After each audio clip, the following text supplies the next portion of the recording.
Hello and welcome back inside the Parc Fermé for podcast number 767. You know, we are in that number area where every podcast sounds like it was made by Boeing. This is Todd. Yep. No, Todd, not now. AKA Negative Camber. You know why I've asked you here. You must convince the villagers that I'm harmless. That's exactly what I need you to do tonight. For your kind consideration, we're going to cover some Formula One news. And I am delighted to say that once again, well, look, we're going to try this. I have both co-hosts, Grace and Paul. Grace is here at her home studio on Champion, probably, well, knowing your husband, you're probably on fiberglass.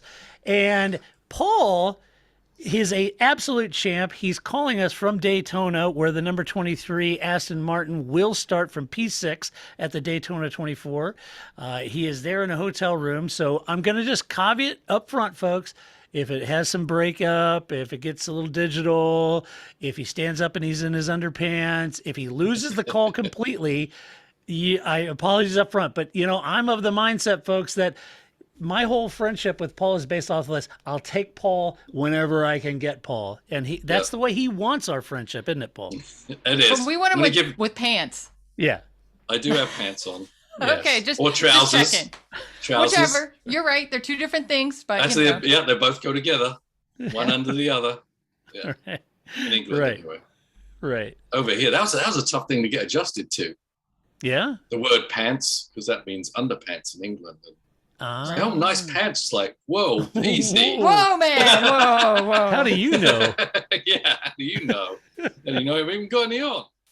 I don't even know you like that. You wore, you know, Paul, you got over here. You had those low-rise jeans on. Your thong was always showing. People knew. Always. That's right. I conveniently drop things on the floor. Right. Bent over at the waist. Yes. Had to make an impression, you know. Sure. I know. Paul, you are in Daytona. You are prepping for the 24 hours.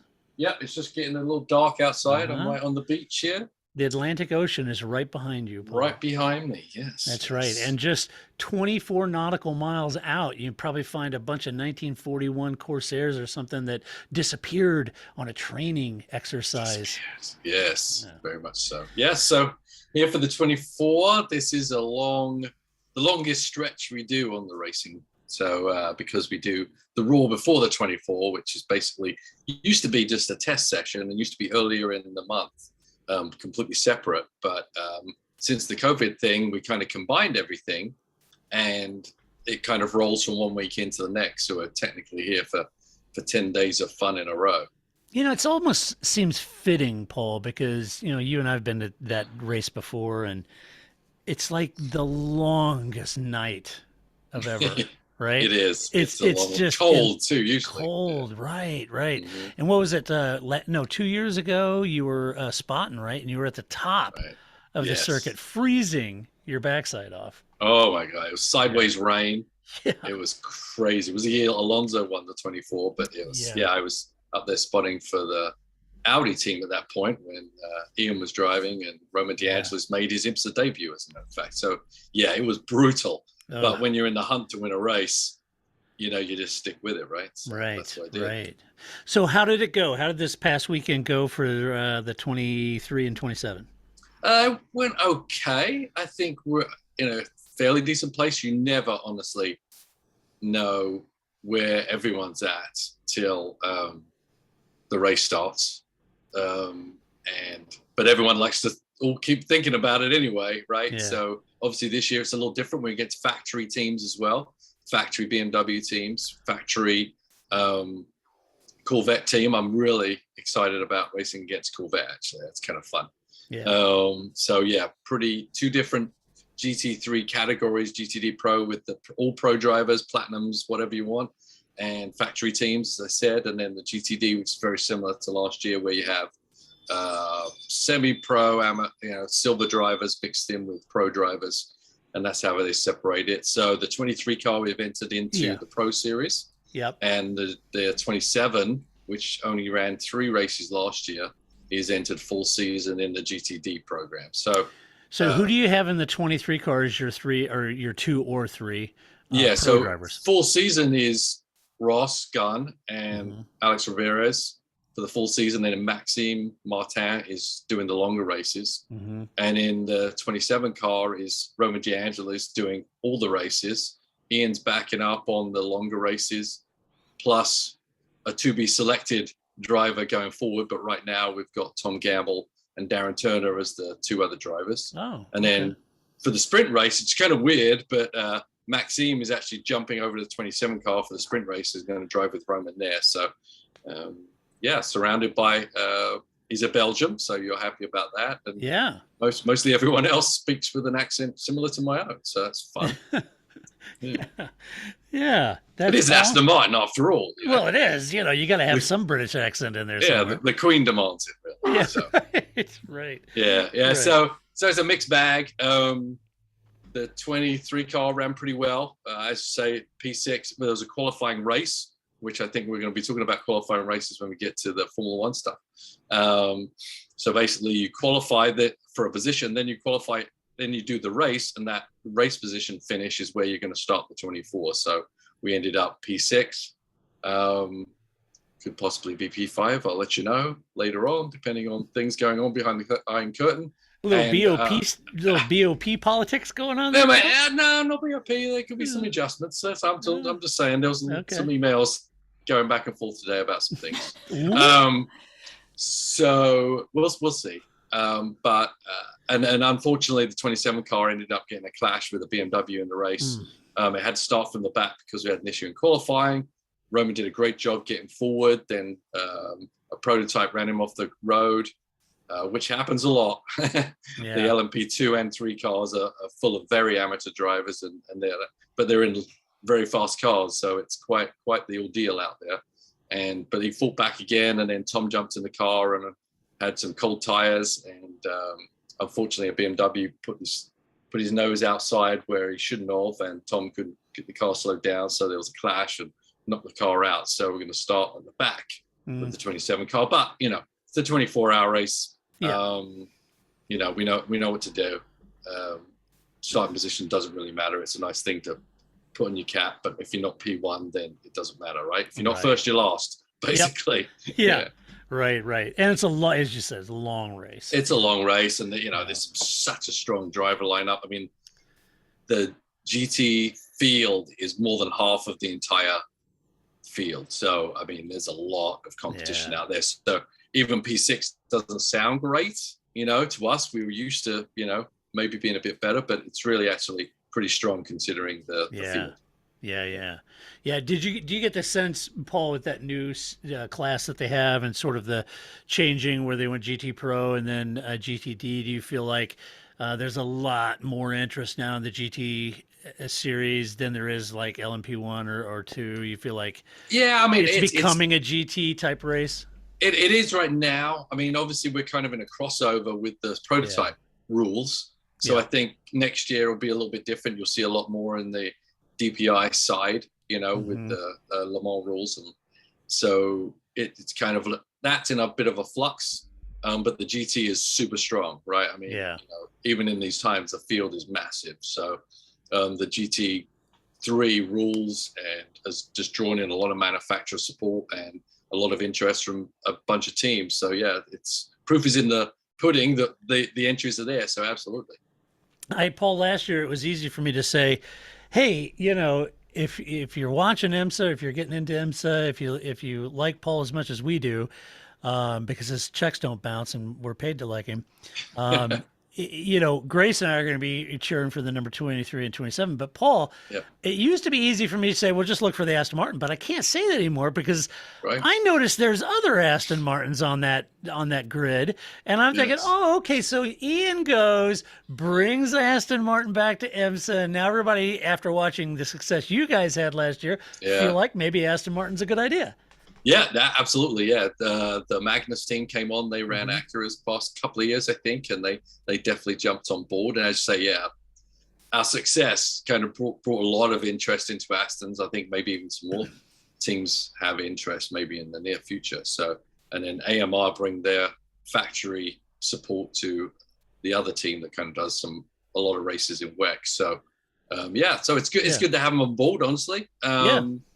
it's nice to be the solo guy too sometimes. But yeah, stronger Aston field. Hopefully, we can all, share some data and try and figure out how to get the Astons up the sharp end. As I said, there's a lot of manufacturer support and a lot of, Lamborghini have several cars, Mercedes have several cars, Porsche, Ferrari. It's crazy. It's fantastic, and it's going to make succeeding all the more rewarding, I'd say. Yeah. Well, Magnus and Anwar, I mean, two good teams, Yeah. Absolutely. And good competitors, stiff competitors for you guys. So. Yep. Excellent. Well, all right. While we still have a connection with Paul, let's jump into the news for this week and chat it up with our friend Grace. Grace, in the whole prep for 2022, last week, Grace, we exhaustively went through all of the regulation changes that are coming for this year, tried to at least make a little bit of a reduction sauce out of some of that tech nerd stuff and make it a little more palatable. We went through those. And now it's all the other things that we're prepping for, Grace. And the first thing on everyone's mind is we've got to get rid of those bumps at COTA. Oh, yeah, for sure. Yeah, because you were just the other day, you were saying, oh my gosh, Todd, if they just get rid of those bumps, it's terrible. How is Shaq going to win next year? I don't know. If they don't get rid of those bumps, right? Right. I mean, he was in that Longhorn Cadillac, he about bounced out of it because of it's crazy. So anyway, COTA is currently resurfacing the circuit in order to make the track smoother. Last year, there were several comments about the bumps on the track, but I found a few folks making compelling arguments about the challenges of bumps in F1 cars.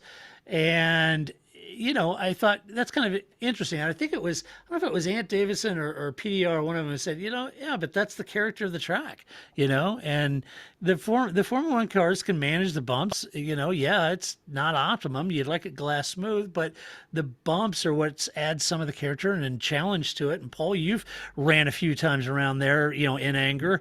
How bad were those bumps? Yeah, I mean, honestly, in the Formula One car, it's probably not as bad as in some other cars because Formula One cars have so much downforce. It actually can keep the car grounded better than some others. Obviously, there's a limit to that when the cars start launching off, and then it becomes a real detriment. But some cars that don't have that downforce can actually have more of an issue than Formula One cars, and it's just a discipline that you get your head around.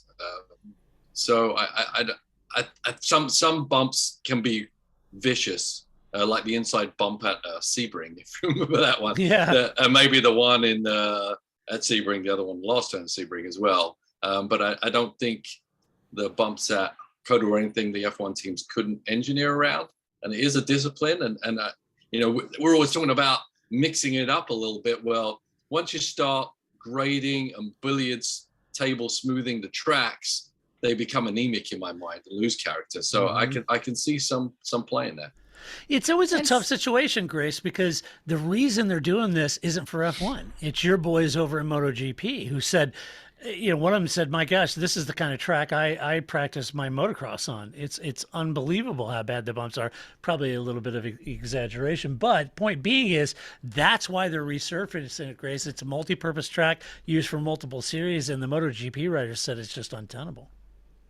Yeah, and I was going to say, I think sometimes that the, resurfacing makes it worse, right? We've certainly seen that happen too, that they do it too close to the race or, it gets greasy, right? There's all or get it wrong, issues. Right? Yeah. Right. And so sometimes it's easier to just have a couple bumps and that's fine. And we can live with that. And because resurfacing is worse. But yeah, if you're on a bike, it's totally a different ball game for sure.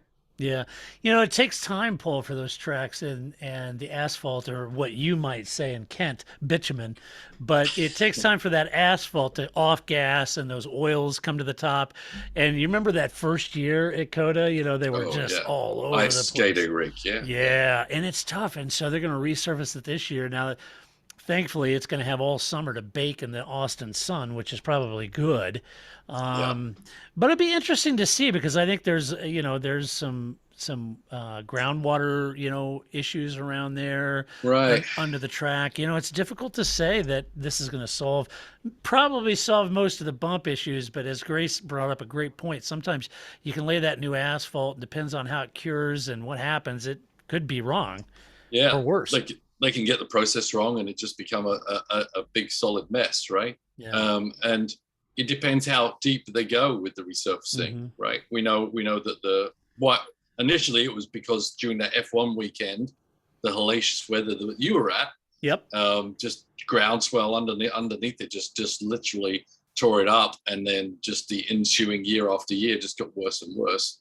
So it just depends how deep they really go into the resurfacing. If it really is just a surface, cure, and then it won't be very long in usefulness, I guess, and then they have to do it all over again. But costs are tough, especially for any track. So how much can they put into the track? I mean, they don't even have a contract in F1 next year, right? So supposedly, anyway. That's right. So really tough. I'm going to be out there in like 3 weeks, so I'll let you know. But let me know. Sure, walk around, let us know what it looks like, right? I may just do that. Yeah, I'll take you for a walk some around. Orange spray paint with you, right? So you can put the X's like right here. Okay. Bump. Right here. Bump. I get my face right down to the ground. See this? Ridiculous. It's like that, call before you dig, 1-800. Paul comes out and just marks up the whole track where the bumps are, That'd be good. Exactly. Yeah. So Paul do the track walk for us out there, and he'll let us know how healthy the bitumen is. So I will. Yes. So that's cool. Yeah, we need a dash cam of you driving that in anger. I want to see you going through those S's. That would be awesome. Okay, I'll give it a go. Yeah.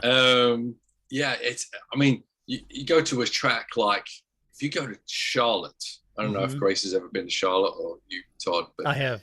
That was built on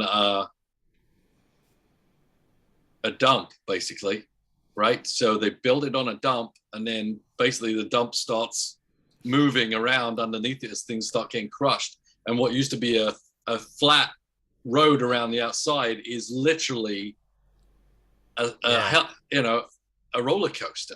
Yeah. And it just shows you how much everything can move underneath the surface. So as I said, it's hard to say. It depends how deep they go into fixing that problem, whether it's a long-term solution or just a short-term game just to keep the MotoGP people happy. Right. That's exactly right. It's probably going to be short-term because that's what everybody always does. Mm-hmm. Why do it right when we could do it half-ass? Let's just do it multiple times. Yeah. Right. Yeah. Wait for the next guy's budget to be hacked by it. Yeah. Exactly. I'm only spending this much on it. That guy can spend more.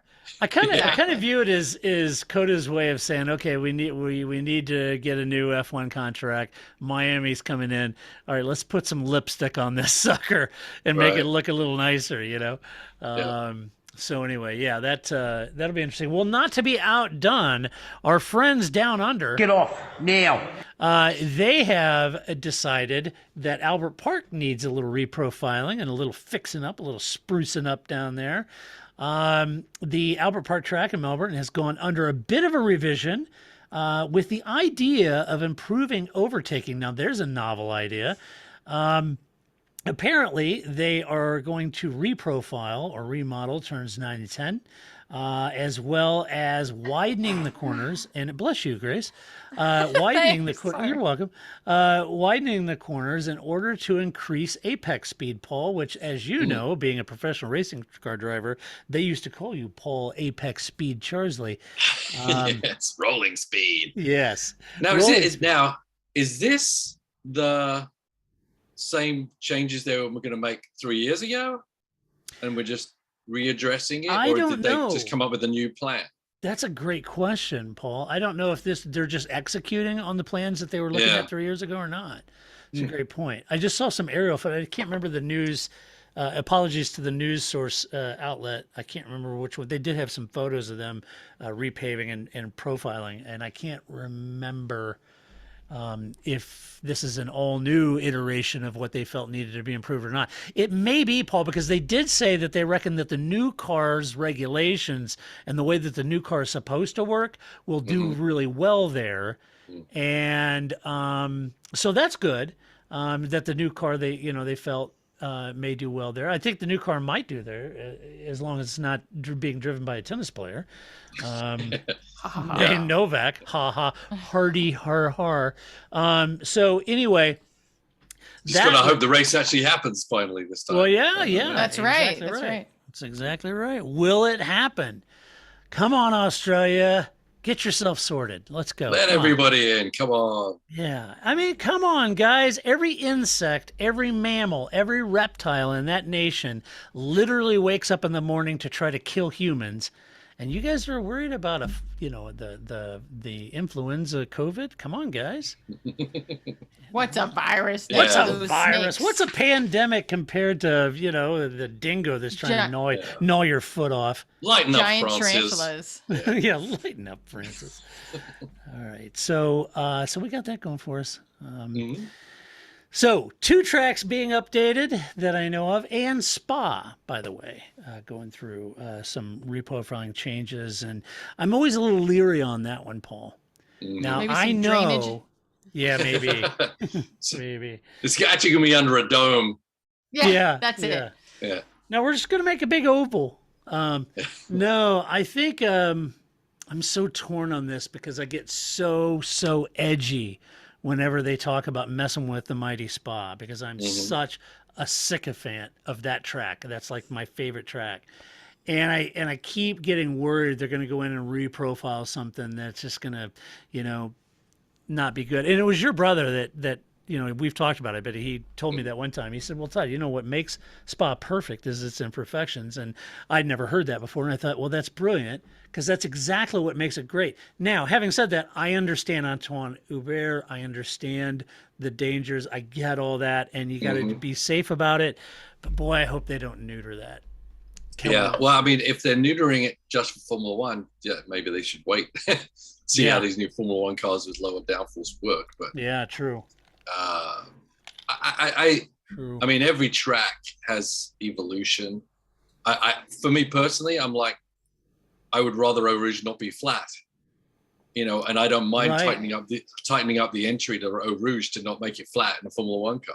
And, if that's what it takes. I mean, everything, as I said, everything has an evolution. Cars, on the street and on the racetrack are getting faster, having more grip, etc. And some corners that used to be difficult are easy.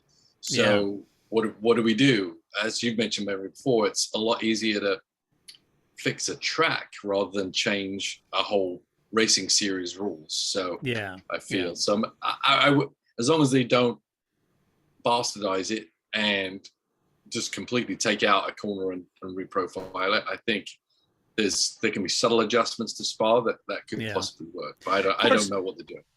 Grace, I say this, and there's old timers out there that said, "Oh, shut up, moron! Did you see what they did to Spa?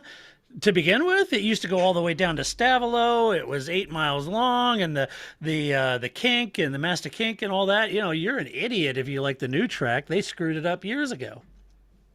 Well, I mean, I agree with Paul. I think that it's an evolution. I think that is the right way to think about it. And you always want what's best given the cars at in any given era. But yeah, that is always the trade-off. You want them to make the track safer, but also not neuter it at the same time. Yeah. But I think Eau Rouge has been on a lot of people's lists for a long time. So. Yeah, the last 2 drivers, I know this isn't true, but the last 2 drivers that I can remember who discovered Eau Rouge wasn't flat out was Jacques Villeneuve and Ricardo Zonta. Of course. It took 2 times for Jacques to realize it. Yeah, it took twice for Jacques to realize it, and Zonta just once. All right, let's talk about should we talk about? Yes, let's talk about the sprint races. Not good enough, damn it, not good enough. So we've got some politicking going on in the whole world of sprint races. Yay. It's and we know Paul's how much favorite stuff. Paul loves politics. Do. The issue at hand is that some teams are looking for an increase to the $140 million cost cap to cover the damage that can occur during a sprint race. Now, while the FIA are open to that idea, they did offer something in the range of about $500,000 to increase it. Now, some teams laughed out loud and said, "What, are you kidding me? They're looking for millions of dollars in increase." And that has not made our dear friend Zak Brown, the boss of McLaren, very happy, saying that some teams are just trying to use this as an excuse to get millions of dollars into their cost cap so they can win a title by a checkbook.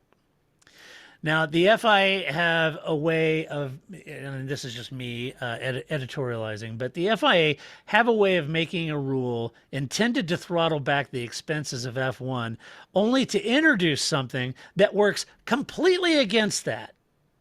And you know, their desire to reduce costs. We're going to come out. We're going to really reduce costs into the cost cap, and then we're going to come out with a sprint race and just blows the whole thing away. And I point you to 2014. It was the astronomically expensive hybrid engine that bankrupted 2 teams and left 3 on life support. That was the complete antithetical concept of what they were trying to do with reducing costs in Formula One at the time.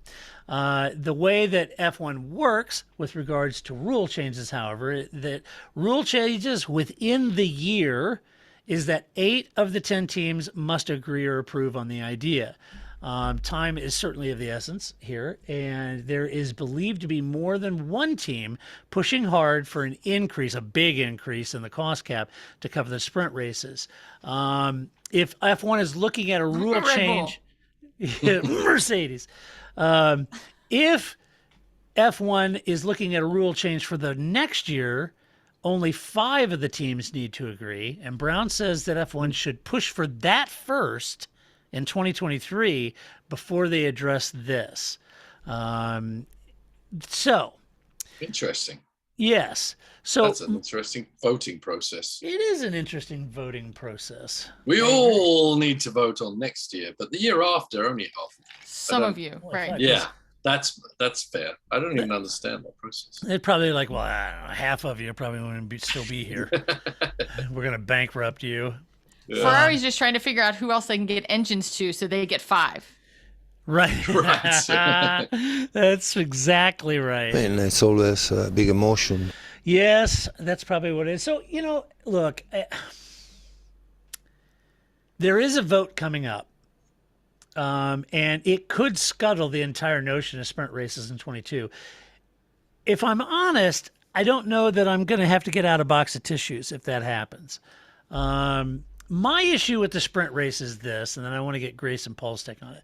My issue with the race is this, that it adds more action, but is it really additive to the event and world championship? Or is it just an opportunity to wear out parts and incur penalties to replace those parts, which can do serious damage to a driver's championship fortunes?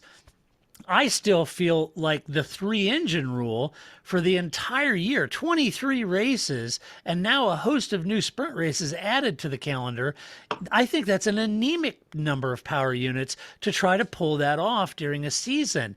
And taking grid penalties for new engines or gearboxes is frustrating as hell to me, and it impacts the race weekend and a championship in a very anticlimactic way. It's very frustrating to be excited about a race weekend only to learn that, quite matter-of-factly, oh, and Lewis Hamilton was going to start 20th on Sunday because he had a gearbox change. It's just, I don't know, it's just anticlimactic. It's not, none of that is on track.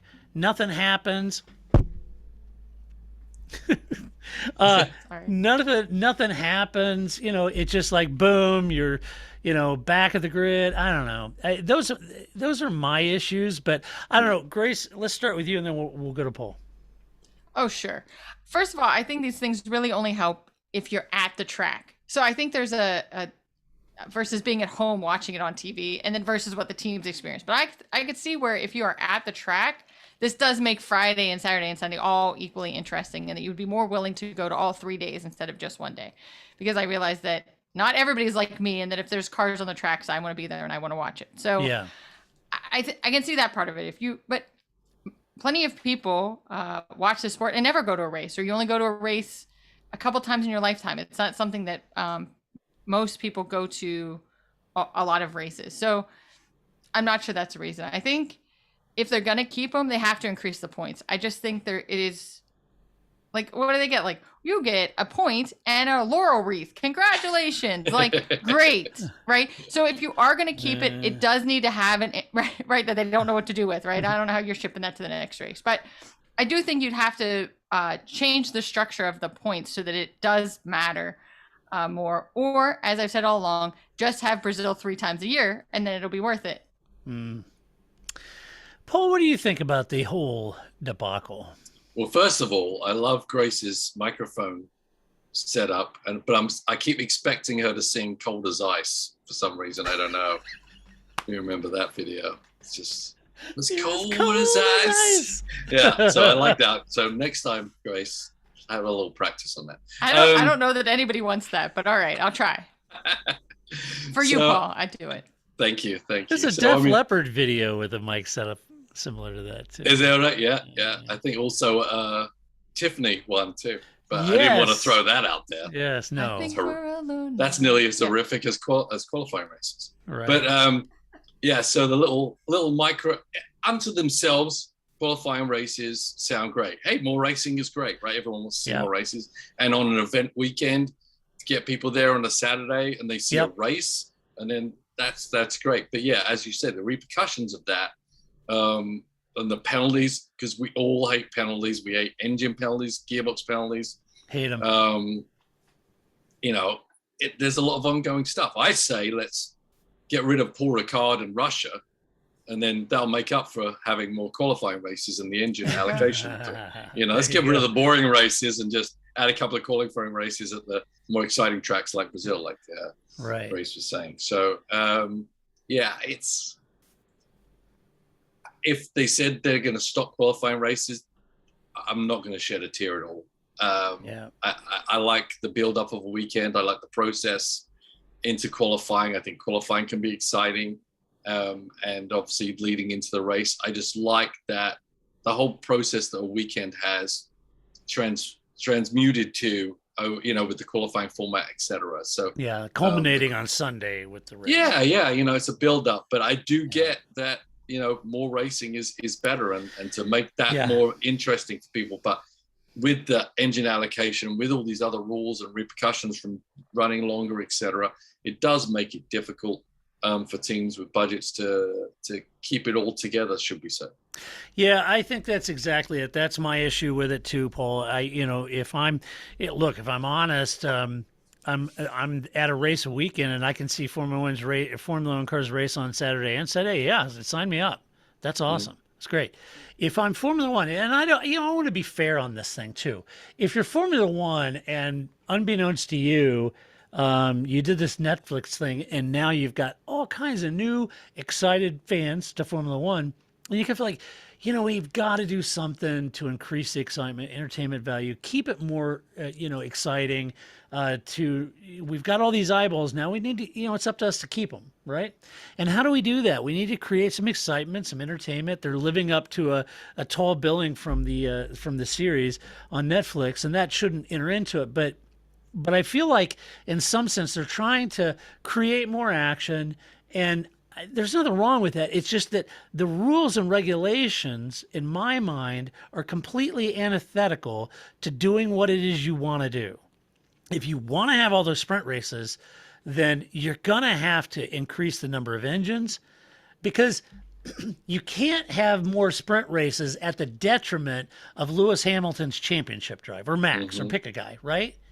The sprint races should be more entertaining to set grids and be more racing and fun, and I get all that.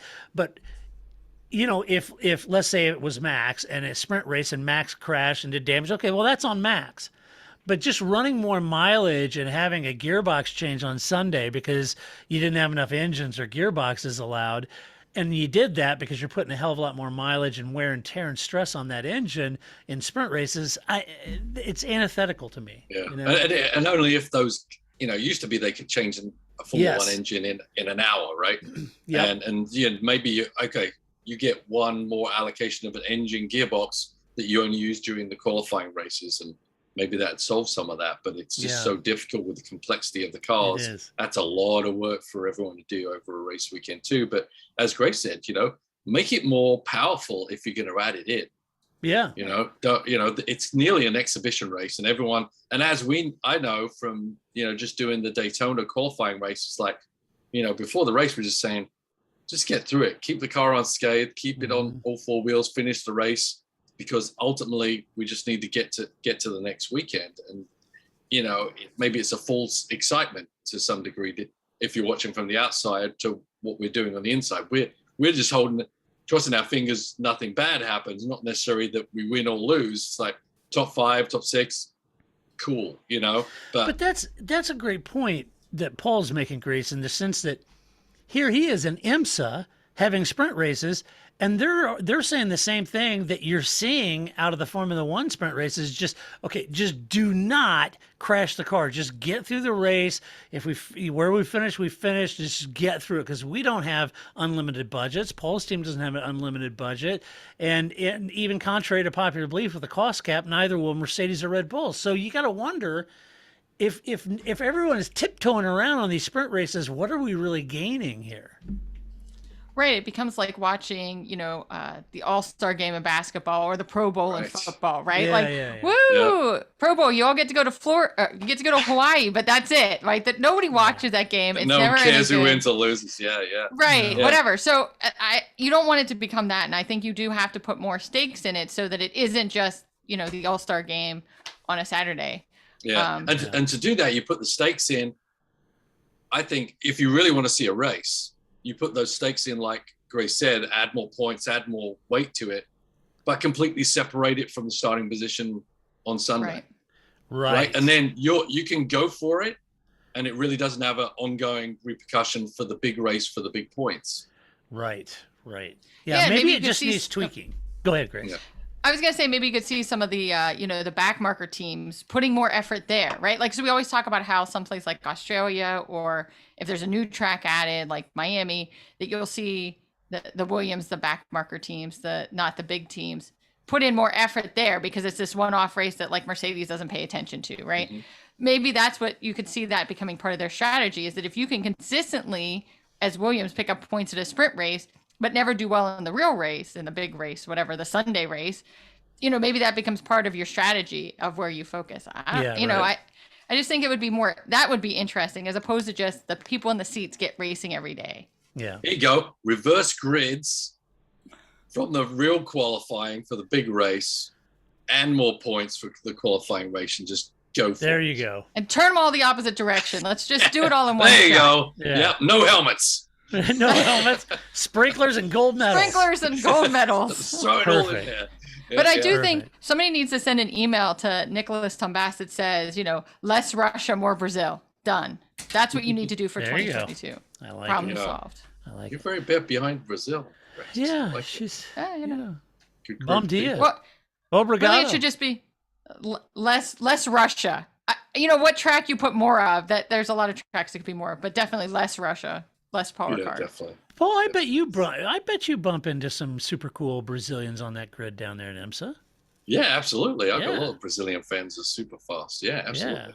Great bunch of people. Great. Even Helio said hello to me yesterday. Really? Yeah, that was nice. Oh, good old Helio. How's it going, mate? So good. Thanks, man. Hey, how's it going? Did you go obrigado? No, I didn't. That's all I know. Yes. Bom dia. That's all the Portuguese I know. I'm sorry, Brazil. I seriously apologize. I haven't learned more. Let's talk about this. I'm not going to dwell on this because folks, I'm so sick and tired of talking about this. It's the whole FIA Lewis Hamilton issue. So there is going to be a full investigation into the Abu Dhabi race. We just found out they just started Thank not God. long ago. Yeah, thank God. Oh my gosh. Oh wait. We've been dying. This just in, the FIA just a week ago decided to start the investigation into the Abu Dhabi, and everybody's like, what? You just started? No. We thought you started like right after the race. No. So anyway, but get this, they're not going to release any sort of findings until like a week or something, just a few days before the season starts. How are you going to build the drama if they tell us now? Yeah, well, look. How do they know how long it's going to take? I don't know. This whole thing. I We're find going to deliberate for. 5 Right. weeks. Okay, let's see. They already know. They decided they'll decide on day one and just use the other days to like have good lunches or something, right? Like Yeah. nobody well, said they were just- talking about it those 5 weeks. Just to pretend to Lewis that they're thinking about it.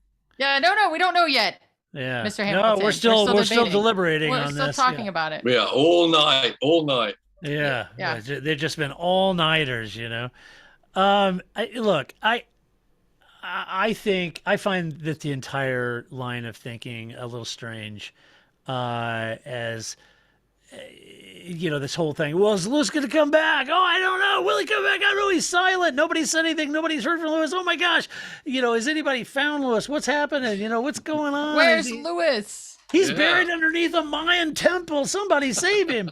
You know, it's crazy, you know, and nobody will say anything or say, it's like, I don't know. And then you got even Zak Brown say, well, it wouldn't surprise me if he didn't come back. You know, he got screwed and blah, blah, blah. And it's just all this stuff. All of this is just compressing everything. And waiting until just a few days before the season starts compresses it even more, right? And I got to be honest with you, the whole thing doesn't make sense to me because there are contracts in place with performance clauses. There are sponsors money, you know, contracts that exist with obligations. There's a fitness program that has to start. There's people employed just to support Lewis and his side of the garage, and the car has to be designed around him. There's a custom seat that has to be molded and made. There's all kinds of stuff that has to happen. And, you know, I think Lewis knows or not, in my mind. It isn't some magical outcome of the FIA investigation, which is going to reverse the outcome of the championship. So I think this entire thing is getting a little strange. The sport existed before Lewis. It will exist after him. I don't know if he'll stay. I don't know if he'll go. But this entire silent treatment is starting, in my mind, to look a little childish, if I'm honest. You know? Yeah. But I mean, is it silent treatment or is he just not? Are people asking questions just being numb, or is he just off on his own little retreat? No, and fair enough. is The he guy's really not- entitled to that, but He's entitled to that. All of them are entitled. You know, no Yeah. one's wondering why Nicholas Latifi hasn't said anything this week, right? We want him to say less all the time, though. Do But we? it's like, Nicholas, don't be so hard on him. Don't blame him, Race. Don't blame him. He got death threats, Grace. Yeah. Be easy. Yeah. Hey, he has a fastest lap last season, so. He did, Latifi? Oh, no. No, he didn't. I'm sorry. I was thinking You're of talking about Marzipan. Marzipan. Yeah, Marzipan. So I don't know if people are just making a mountain out of a molehill that Lewis hasn't spoken, because I don't know, how much do we normally hear from Lewis over the winter? I don't know. Nothing. Are other people making just Not as much, but you do. You know, you do hear from him on social do you? media. I mean, I don't know. I don't Yeah. pay that much attention to it. But honestly, my stance is, you know, if that's really, and I'm not going to say it is what he's doing, because as I said, he's entitled not to say anything if he doesn't want to. No, he certainly didn't have to, but and the we can team's not saying anything No. either. Right, but I mean, they don't need to. They don't have to. But Nobody they're has saying, to. if they're saying Lewis isn't coming back because of this, or he's contemplating it because of this and that, and it's an official statement, then that's something.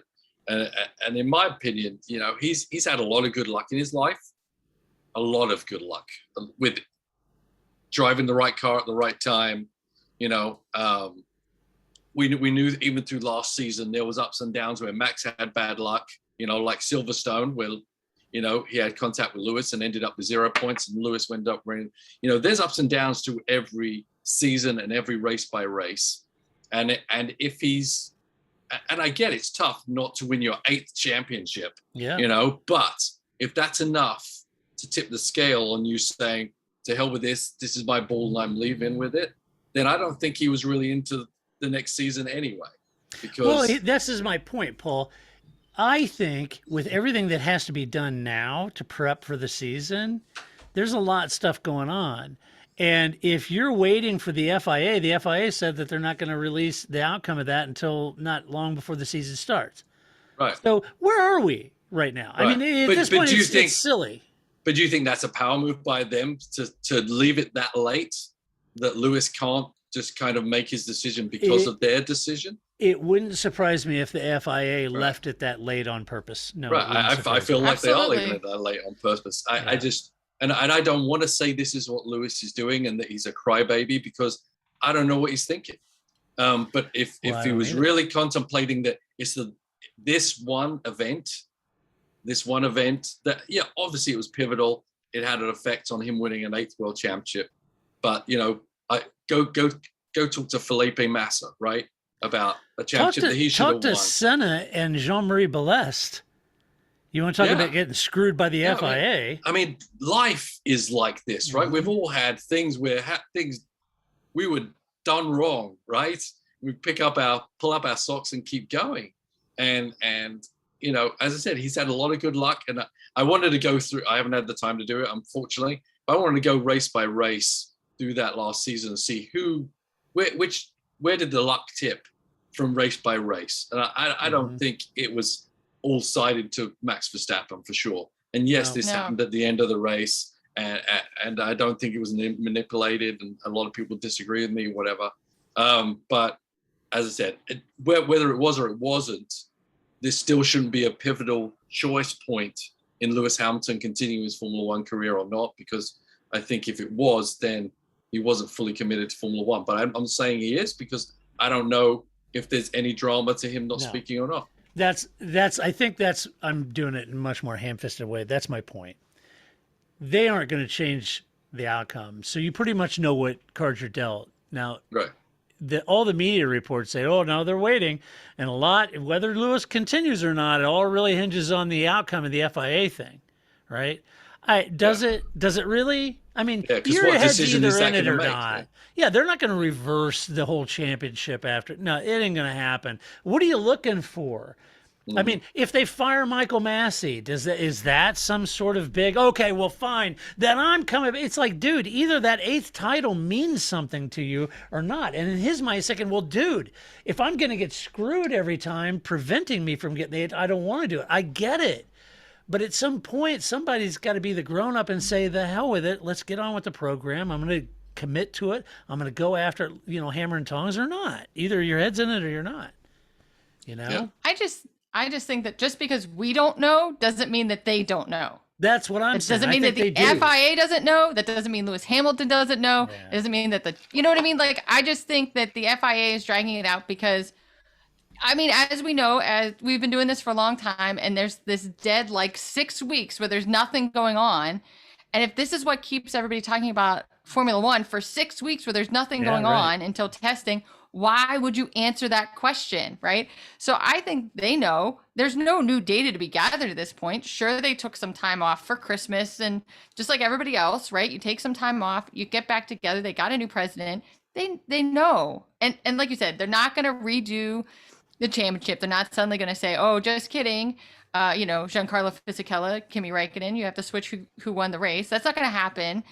And I don't think they're going to fire Michael Massey either. They might get him some help. They might restructure what the director's, input is. But I don't think they're going to fire him. Well, you bring up a good point. Let's talk about that real quick.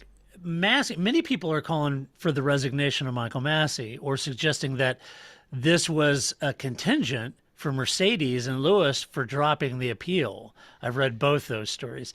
Now, I'm not sure about those details. I don't know. But unless you have a very strong replacement in mind, then this may not happen, to Grace's point. I mean, you got to have somebody that can come in and operate that series at that level. And we've seen how difficult it is for a guy who, is Michael Massey, who is the understudy of Charlie Whiting, right? Some believe Massey is damaged goods and needs to move on for the sport. But I'm not sure how easy it would be to replace him. And if they're going to do so, then the decision would have to be made now in order to get the issues fixed for 2022, would they not? Yeah, you don't want to just roll into Bahrain and here's the new guy, right? Right. So I could see, that's what I'm saying. I could see restructuring because I do think that we all recognize that he doesn't have enough help, right? I could see that, right? That Charlie Whiting had a lot more people around him helping him in these kind of situations than what Michael Massey has. So a few more, yeah. All right, 3 more people, but and people he worked with for years. But they were had seasoned. A lot of trust and faith in him. Yeah, they were absolutely seasoned. You're right. You can't just, I mean, right. We've all worked on projects where some upper management goes, we need this done right now. What can we do to fix it? Let's hire new people. And you're like, no, don't hire new people, right? Because that makes it harder. We're bringing in the consultants, everybody. The Bobs. Don't bring in the Bobs. But yeah, so I think that neither of those things are going to happen. And so they're going to come up with some way to make sure this doesn't happen again, adjust the rules just like they always do, and we'll move on. But I think nobody's saying anything on purpose because it keeps everybody on the edge of their seats for another 3 weeks. Until it does. Everybody's speculating. I don't know if it's the right move to fire Massey. I've written a few pieces about Michael Massey, and they haven't been scathing or anything like that. But there's it's not Charlie, and I think we all know that. But right. But I think also that he was trying to get his own sea legs and his own hand, on the sport and figure out what's going on. But all of this leads to, I feel like a lot of this has to be discussed, and this whole notion that Lewis is waiting to see what the FIA is going to do. Well, what does that mean? Dude, you've got sponsors, you've got a seat fitting, you got all this other stuff you got to do. The team needs to know that, right? I mean, all the people that work for Lewis, they need to know that. I mean, if he's just, nobody really knows. It's a mystery. Right, but there's no fun in that. Where's the headline in that, right? Like, the race can't publish an article that says, well, Michael Massey is going to think about his job over the winter, and he's going to come back with 3 more people that are going to help him. That's not a very good headline, right? Just like Lewis Hamilton knows exactly what he's doing. Not a very good headline, right? So they have to, just like we do, have this 6 weeks to fill, and it's just not a very good headline to just say everybody's being very reasonable about what we're going to do for next season.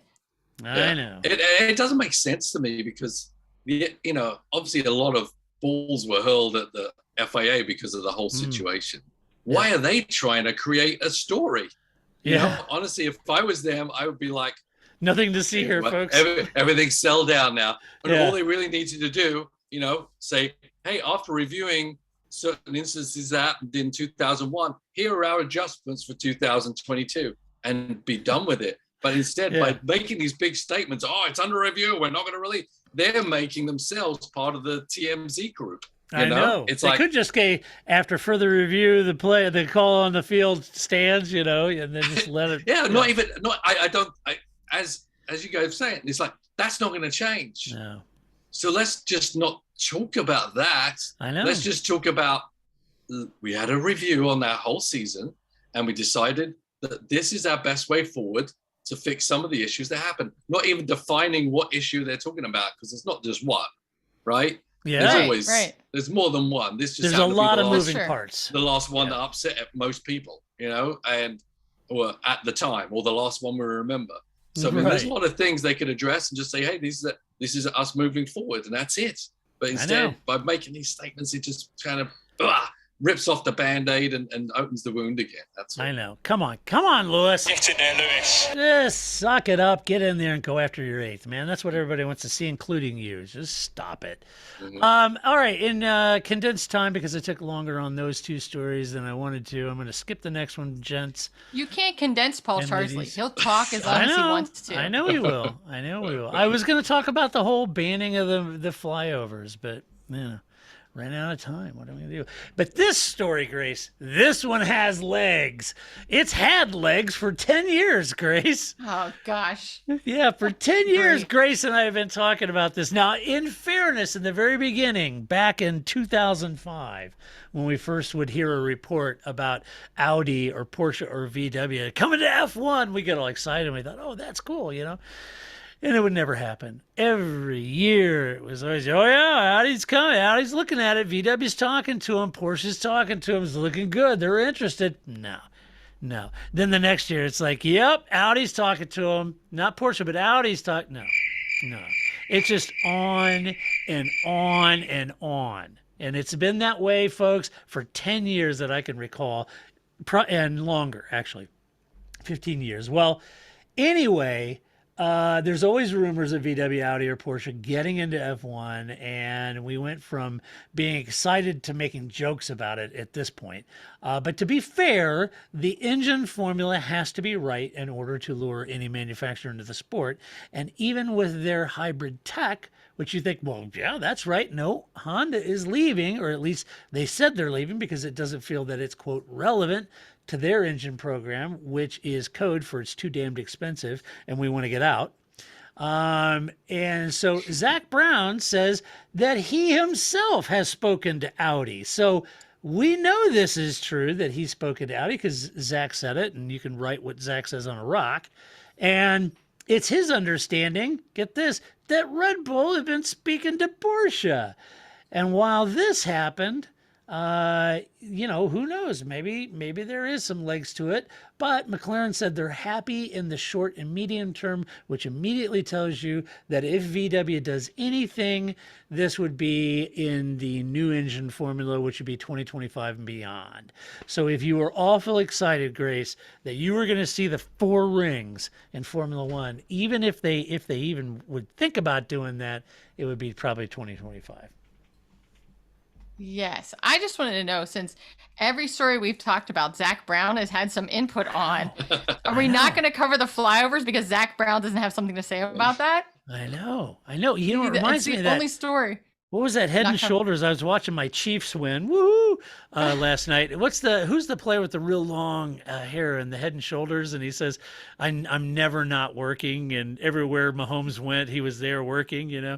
That's like Zak. He's everywhere, man. Yeah, he's doing it all. He's got all the comments and the feedback. But I just think that every story we've had, Zak Brown has had something to say about it. I know. For the last 2 weeks, I think Zak is the only team boss that answered the phone this week. Oh, that could be. All the other team bosses didn't answer. It's because he's an American, isn't that? Never stops. Yeah. We don't get like the month off in the summer like everybody else does. August, right? Yeah. Yeah. We get 2 days and get back to work, people. That's right. Right. Yep. You know, Zak, all his people are going to take a break. He says, no, you go out to the road coach, get you a Landshire, get your ass back to work. That's right. Yeah, that's the way Zak rolls, man. No, I don't know. But I agree with you. I mean, right, this always comes up. This is always a perpetual story, especially in the off season. But you're right. I think if they do show up, it would be with the engines in 2025. Well, it just so happens that we happen to know a guy who used to do a lot of work with Audi, and his name is Paul Chorsley. Mm-hmm. Paul, what do you think the appetite for either VW in general, branding it one or the other, or Audi individually, or even Porsche, the appetite for them getting into the sport, as an engine manufacturer, or do you believe they'd want to do a full works team? What do you think? Knowing how they operate? Yeah, no, I actually a long time ago I had discussions with them. They were contemplating NASCAR, just a little bit. They're asking me about, what do you think? What series should we go into? Don't go to Charlotte. Yeah, don't go to NASCAR. It's a dump. Just don't. Charlotte's a dump. Don't go there. It's a roller coaster. Yeah. The method. But it's an interesting thought because would Volkswagen and Porsche race against each other in Formula One? Well, you got to look in my step of the world, which is sports car, where that's absolutely what's happening. Yeah. Right with the Le Mans program, where Audi and Porsche have similar packages that working together, but then going off on their own tangent. Right. And conspiracy theories could say that this is just a training ground for one of those brands, then offshooting into Formula One and learning the trade, so to speak. So I mean, and when you think about the years ahead, right? That's enough years for them to build up a program and infrastructure where they could possibly split and one branch go start working on a Formula One project, the other one stay in sports car. So they're absolutely working on something very similar right now in the sports car realm. So I certainly wouldn't say it's against the thought process that they would have been looking at Formula One. That obviously you would not get into Formula One right now with the regs where the teams have been. So it has to be that far ahead. And if they're really contemplating it, they're probably already decided that decision right now. But I would say that the sports car programs could technically be a training ground for personnel, because we know Formula One isn't just about designing an engine or a car. It's about having the proper people in the right place to actually function in that format. So I think that program could be a training ground for a future Formula One project for sure. Do you think they would be happy just being an engine supplier, or do you think they would want to do something a little more than that? I think as we've seen them, they always want to take full control. So I Yeah. think they don't want to be an engine supplier at all. I would think they would want full control of the Yeah. team, whether it buying into a team, which would be the most logical, and taking over. Like rather- BMW did with Williams. Right. I Yeah. would say that would be how they want to, because they want to control everything, and no team, I think they feel their engineering would be of a higher level than an independent team could offer. Yeah. Yep. So they would only displaying the engines. They're really at the beck and call of how good that team is designing a car, and they want to be in total control. So who would you rather see, Grace? Would you rather see the badge Audi or Porsche? Or would you rather go old school and just call the team VW? Oh, I vote for the old school VW. There you go. I don't it's think an that's what easier happened. logo. It's an easier logo. That's true. It covers a lot of brands under that umbrella. That's right. It gives them the most flexibility, right? Then they can do what they want. But no, I think you would get a Audi or Porsche before you get Volkswagen. That's why I like the idea of it being Volkswagen. Yeah, I think that would be good. All right. Well, watch this space. You never know. Zak's talking. Oh. He's talking. He's talking a lot. He talks a lot. That's how he makes things happen, for sure. That's exactly how he makes things happen. What's that DMAC guy doing? Get him back on the. Zak's weighed in this week on the engines, VW, Lewis Hamilton, Mercedes. He's weighed in on sprint races. He's just prolific. We're gonna have to ask him how he feels about those flyovers, so we can cover it next week. Well, we should. I know. Zak is just A prodigious talent. He's a prodigious talent. I mean, what do you think, man? I know. All right, let's do some cats, shall we?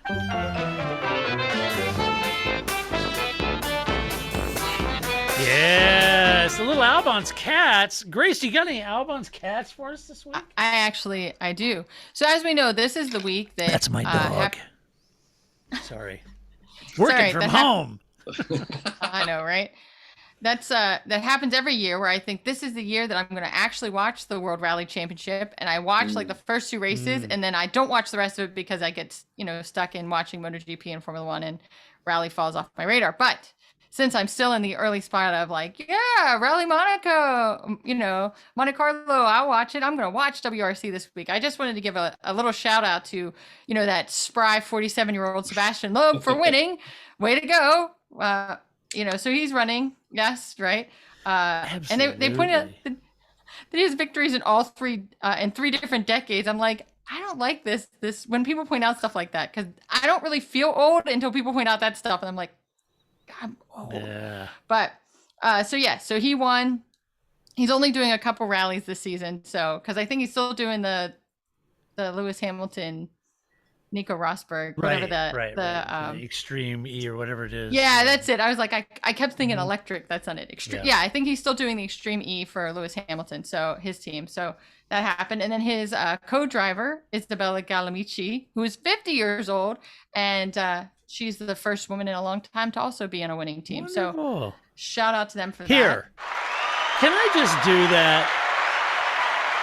Paul, I've said this a million times, and Grace have talked about that. Now, Grace and I always joke about, keep your eye on this youngster named Sebastian Loeb. This kid could do something. He's got a little talent, I think so, yeah. I'm telling you, Paul. Needs to be nurtured. People sometimes ask me, who do you think the best driver is? And everybody expects me to say Alonso or Hamilton. I'm sitting there thinking, I don't know, man. I'm thinking it's Sebastian Loeb. Yeah. That guy is amazing. Yeah, and he did the backflip again when he won. I know he was a gymnast, so of course he can do those things. But again, at 50, he's still able to do the backflip now as he could. He's got to impress the hell out of you, Paul, as a driver. Oh, absolutely. I mean, I think rallying in general is such a high level of driving, and it's so, just intense. And I know it's the only thing it misses is door-to-door action, right? Yeah. But apart from that, just purely watching someone drive and get the most out of something and control the uncontrollable. Rallying is just second to none, right? Yeah. So, and for him to flourish for so long in that realm, and we've seen him drive sports cars and other things, other things, and he still does phenomenal. Just like Rossi, he can jump in a sports car and start hacking it with. Just phenomenal talent. God knows what he would have done in a Formula One car. But, Oh. For the rally, I mean, he's obviously the most unheard of, brilliant driver that ever existed, I feel, at this point, right? For the rest of the world. So, just I was so excited to see that win. It's just because I'm coming out of retirement this year too. So, That's right. You're the fuel man, right? No, I'm going to start racing go-karts. Oh, sweet. Awesome. Yeah. So, my first race was cancelled due to weather. But so I'll let you know how I do the first time. I'll let you know how I do after the race. Yeah. There you go. Rather than give you an up-to-date version of it. Well, I thought it was pretty funny because Paul got, because of COVID, Paul got thrown into the actual, fuel guy role. Right. I did. I put the suit on. And everyone was like, "Oh, look at you! You look like a driver." I was like, "Yeah." I said, "Don't do a Benetton deal." No. Massa wasn't driving, so he didn't pull me down the pit lane. That was good. It was fun to jump in there and do that. Actually, that's awesome. No, the Loeb thing. If you're not a huge anorak in motorsport, or if you're new to Formula One and you're just getting into it, do take a moment and go through and just sort of take a tour through Sebastian Loeb's history in motorsport and everything he's achieved. What is it, like 8, 9 titles, whatever it is? Go through that. The guy is, you run out of superlatives. You really do. Yeah. He is one of the best drivers ever. And, and there are some others that could just drive the hell out of anything. They said, and Alonso's one of them. It could just drive the hell out of anything he's in, and he's one of them. And so, be sure to check that out because you won't be disappointed. Sebastian Loeb is just mighty. I just so much respect for that guy. So anyway, Grace, sorry to hijack your Albon's cat. No, that's why I'm sharing. I just feel like right now I'm on top of WRC, and pretty soon I won't be anymore. So I just wanted to share that while I was still on top of the sport for 2 races, 2 rallies, and then Formula One will start, and then I won't have time. Cool. All right. Is that it? Well, I did also real quick. So Flip, my husband, is on this new mission to get Alex Albon on the show since we now have the Albon's Cats feature. And so he had tweeted that, to Alex Albon about, the Parc Fermé podcast, except spell check made it the Parc Fermé. So that became a whole joke for him about, like people's hair. It should be a hair podcast. I was like, no, it should be an Alan Permain fan club site, right? And then I had looked up, I was like, what is Alan Permain doing these days?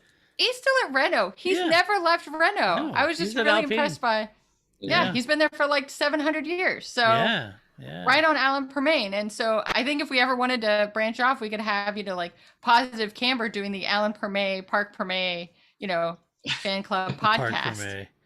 I think Alex should get a perm, like an 80s mullet perm going. Alex Permain.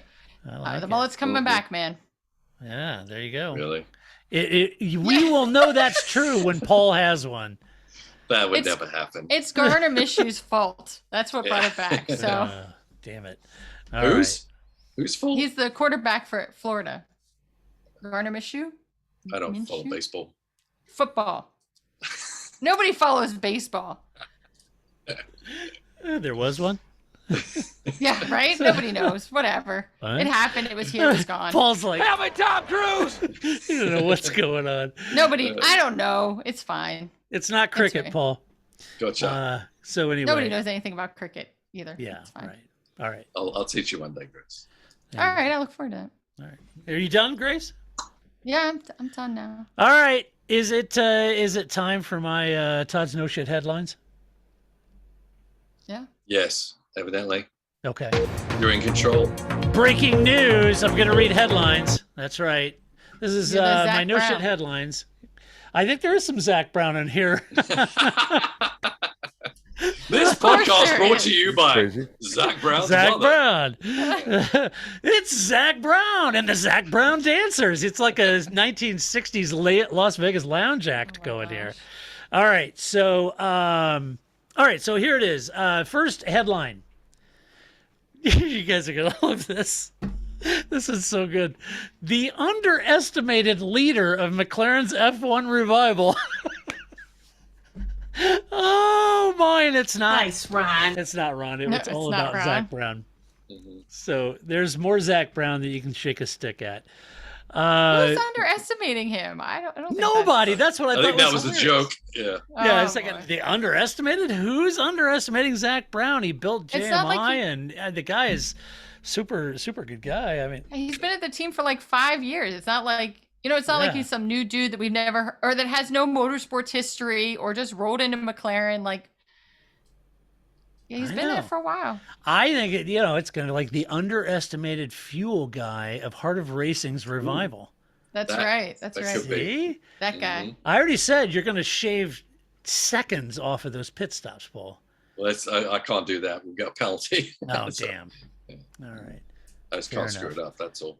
It is kind of nervous doing that, though. It's a very Yeah, I bet. simple thing, but it's like, man, if I screw this up, Oh, yeah. Ian will be Belts out will there You hollering can't and do screaming. this. Right. Yeah. Next in the headlines, Fernando Alonso calls for F1 fans to get final say over major rule shakeup. Perfect. Yes. Have you Good read the answer. results of any of the last 10 fan surveys? Are you serious? As fans, we can't agree on whether to buy F1 TV or not, let alone how to govern a series. This is just a bad idea, Fred. Bad idea. Little Timmy from Chattanooga came up with the ride height regs for 2022. Here's his drawing. I said 5 inches. Right. Exactly right. Yeah. Oh my. Okay. So next in the headlines, this is here it goes. Lewis Hamilton's eerie prediction he would retire from F1 in January 2022. Was this with Nostradamus in like 1990? This Right. prediction was made. Well, that it's would one be thing- eerie. Well, it's one thing to be a prediction, but an eerie prediction. Wait, what the hell is that? Now, when you go read the story, there's nothing eerie about it. He just said that, he thinks by the time he gets 36, 37, maybe, he'll be done. retire and give the younger guys a chance. And he said that, I don't know, 10 years ago or what it was. But, yeah. There's nothing eerie about it. It didn't require a Ouija board and a nun and a young priest and an old priest. It was just Yes. yeah, crazy.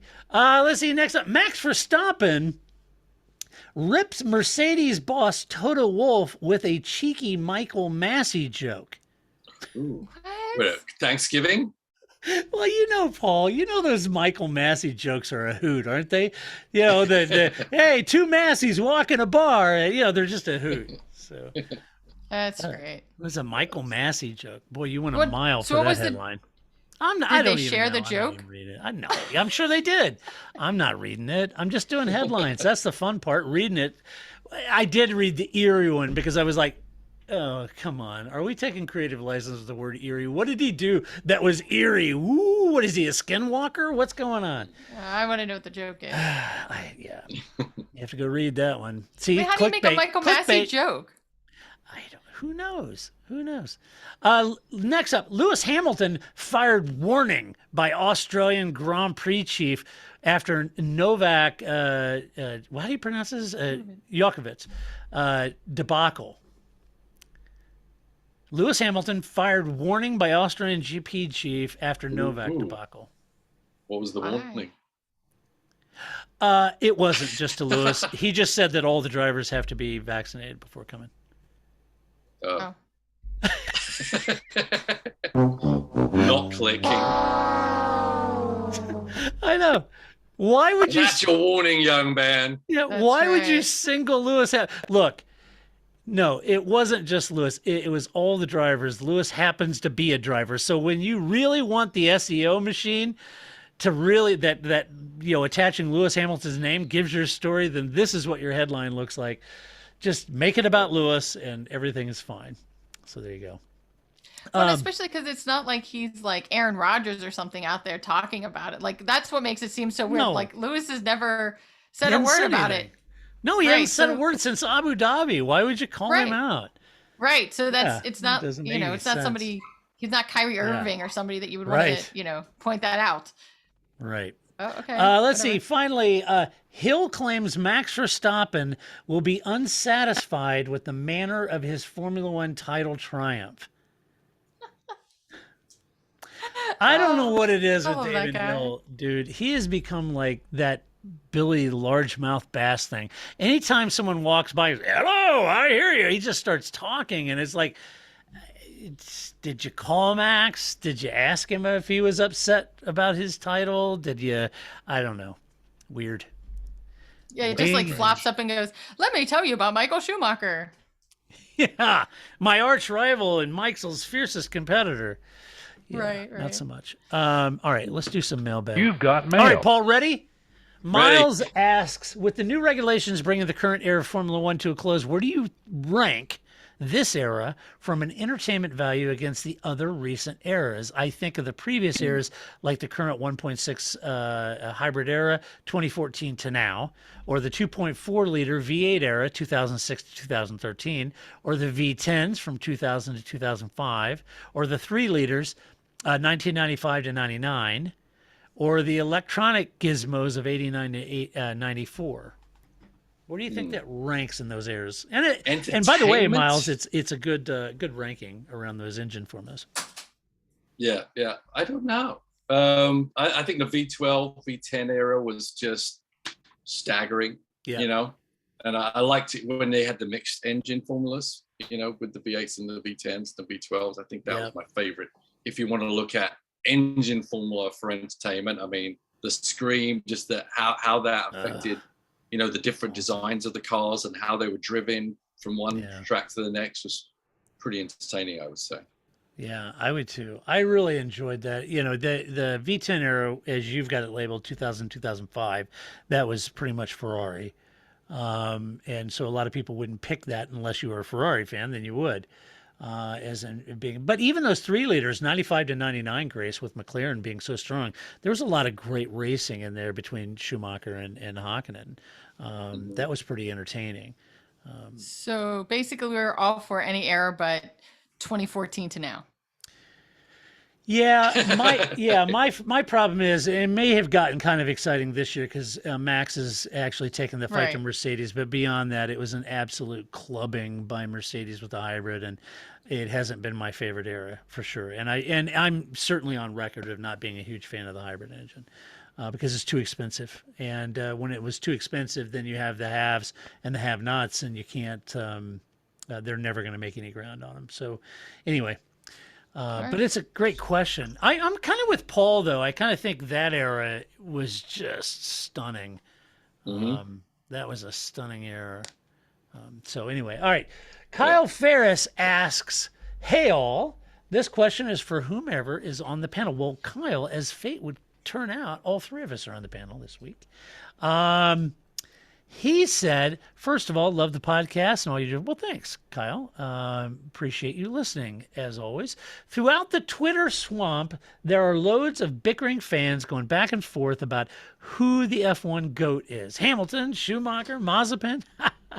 He said, instead of the toxic GOAT debate, I instead like to think about a Mount Rushmore of F1 greats, mostly as you can't compare car performance, eras, number of races, and season points, and all that sort of thing. To keep it fun, I've limited mine to a top 5. So who is your F1 Mount Rushmore? For Kyle, it is Clark, Schumacher, Hamilton, Prost, and Fangio. Those, I have some of those, but that's not like mine. But I'm interested. I'm wanting to hear Grace's first.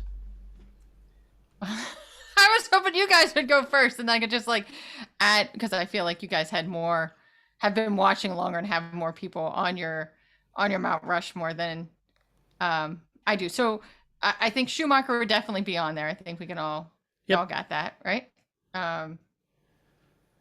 Who else did I put on there? See, I think there's much more. I've only been watching since 2000, and I don't know short of, who that I've watched. Just go for I that. would put on Yeah. there. Yeah. Who I've watched. So you can judge by it. Oh, well, then I would put Schumacher. I would put Kimi Räikkönen, Fernando Alonso.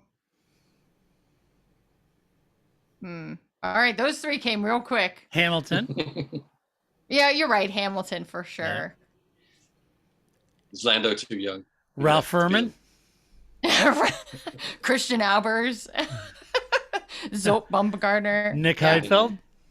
Oh, Nick Heidfeld. No, Yeah, we'll round him up. I know you would put Hakkinen on there for sure. Yeah, we'd put Hakkinen Yeah. on there. Yeah. I like that. See, All right, so I we'll think go with Paul. those ones. Yeah, I think Paul that this list, this Mount Rushmore, would be different just depending on how long you've been watching, or Absolutely. you I know, mean, because there's guys out there or women out there that have been watching longer than I have, and they would be, they wouldn't have some of the people I have on my list. But there are younger fans out there that wouldn't have Fangio or Senna or whatever.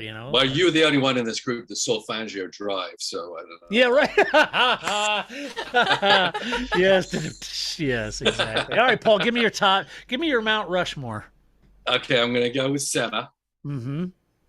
I'm going to go with Schumacher. Yeah. I'm going to go with Jackie Stewart. Good choice. I'm going to go with Fangio, even though I Yeah. wasn't there like you with him, because obviously, being a fan of the sport for so long, you read the books, Yeah. you can kind of, the history. And I'm going to throw one out there. I'm going to go with Nikki Louder. Ooh, Nice. good choice. Yeah, Because good the choice. things, Nikki Louder was there at a very treacherous time, Yeah. as some of the other guy. But I mean, he had a brain like a computer, and he came back and won a championship and beat Alan Prost. And I think Nikki Louder doesn't get the kudos.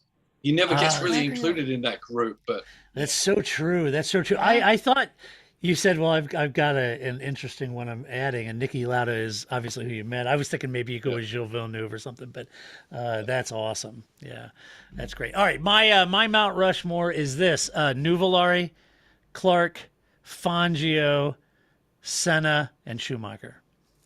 That's my Mount Rushmore. Senna over Prost. It kills me to say that because everyone knows that during that era I was a Prost fan. I love Senna though. Clearly, I have his over here. But anyway, I could easily have added Jochen Rindt to my list because I think he was the bomb, and of course Prost, and of course Lewis Hamilton could have added that to the Mount Rushmore as well. But I only had 5 spots, so that's it. Yeah, I'd like personal to see choice. Everyone pick your own, right? Yeah, pick your I own. think Prost's hair would be the best in He had awesome stone, hair. right? Like, Yeah, how do you yeah. make those curls out of stone? That I'd like to see. Yeah. That's some real skill there. If I had hair, I'd wear it like Prost. Yeah. There you go. So yeah, let us know what your Mount Rushmore of F1 greats would be. I know I'm digging way deep in Nuvolari, but I have read several books on Nuvolari. He was otherworldly, so especially in the equipment that he was driving. So anyway, all right, we have to back out of the podcast. Paul has an obligation he's got to go to. I do. He's got to go tear down an Aston Martin engine and redo a gearbox. So, all right, go to theparkfermé.com, share your opinion. Just do it to quorum civility. If you like this podcast, go to Apple, iTunes, and give us a good review. We'd always appreciate that. Huge thank you to all of our Patreon supporters. We could not and would not do this podcast without you. And until next week, when we come back, Paul, best of luck at the Roar. Looking forward to it. And we will Come all see be me if you're on. there. Come see me. I know. Absolutely. Paul's going to be there, and a couple of other Scott Nunn's going to be there, and so come by and see me for sure. Come by and see Paul if you're going to be at Daytona 24. And until next week, this is Todd, aka Negative Camber, saying so long. That's it, man. Game over, man. It's game over.